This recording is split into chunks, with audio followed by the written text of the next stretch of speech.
Of nursing કોલેજમાંથી આવીએ છીએ। આજે આપણે ફિઝિકલ એક્ઝામિનેશન કઈ રીતે થઈ શકે તેની મેથડ જોઈશું। ફિઝિકલ એક્ઝામિનેશનની મુખ્ય 4 મેથડ છે: ઇન્સ્પેક્શન, અસ્કલ્ટેશન, પરકશન અને પાલ્પેશન। આ ફિઝિકલ એક્ઝામિનેશન એવી જ રીતે સિક્વન્સમાં કરવામાં આવે છે। પહેલા ઇન્સ્પેક્શન, પછી અસ્કલ્ટેશન, પછી પરકશન, પછી પાલ્પેશન કરવામાં આવે છે। પહેલા પેશન્ટનું હેડથી લઈને ટો સુધીનું એક્ઝામિનેશન કરવામાં આવે છે। તેમાં પહેલા એનો હેર કલર જોવામાં આવે છે, પછી એનું ફેસ ઓવલ છે અથવા તો રાઉન્ડ છે એ જોવામાં આવે છે, પછી એમાં આઈબ્રો છે બે સિમેટ્રિકલ છે કે અબનોર્મલ છે એ જોવામાં આવે છે, પછી તેની આઈ લીડ્સ અને આઈ રાઇસિસ કઈ છે એમાં કોઈ પણ પ્રકારની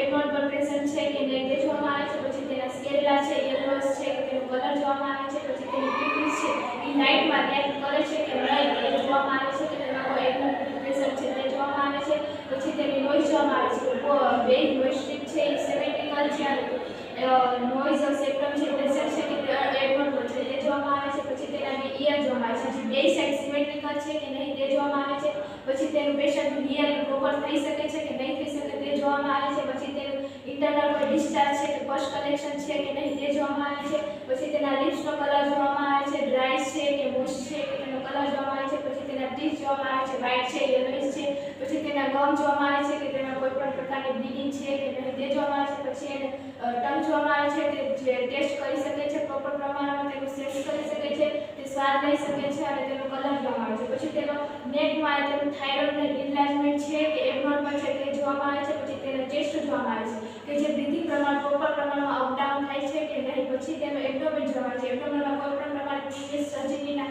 કોઈ પણ સ્કારમાં કે કોઈ પણ ડિસીઝને લઈને કોઈ માર્ક્સ હોય તો તે જોવામાં આવે છે। એબ્ડોમેનનું મુખ્ય 4 રીતે ઇન્સ્પેક્શન, પાલ્પેશન, અસ્કલ્ટેશન અને પરકશનની રીતે તેનું એક્ઝામિનેશન કરવામાં આવે છે, પછી તેના પેલ્વિસ જે પાર્ટ હોય તેનું એક્ઝામિનેશન કરવામાં આવે છે, તેના જે પ્રાઇવેટ પાર્ટ હોય તેનું પ્રોપર રીતે એક્ઝામિનેશન કરવામાં આવે છે, પછી તેની અપર એક્સ્ટ્રીમિટી છે હાથ છે પ્રોપર પ્રમાણમાં રેન્જ ઓફ મોશન કરી શકે છે કે નહીં મૂવમેન્ટ કરી શકે તે જોવાનું, પછી તેનું લોઅર એક્સ્ટ્રીમિટી છે જે પગ છે તે પ્રોપર પ્રમાણમાં મૂવમેન્ટ અને રેન્જ ઓફ મોશન કરી શકે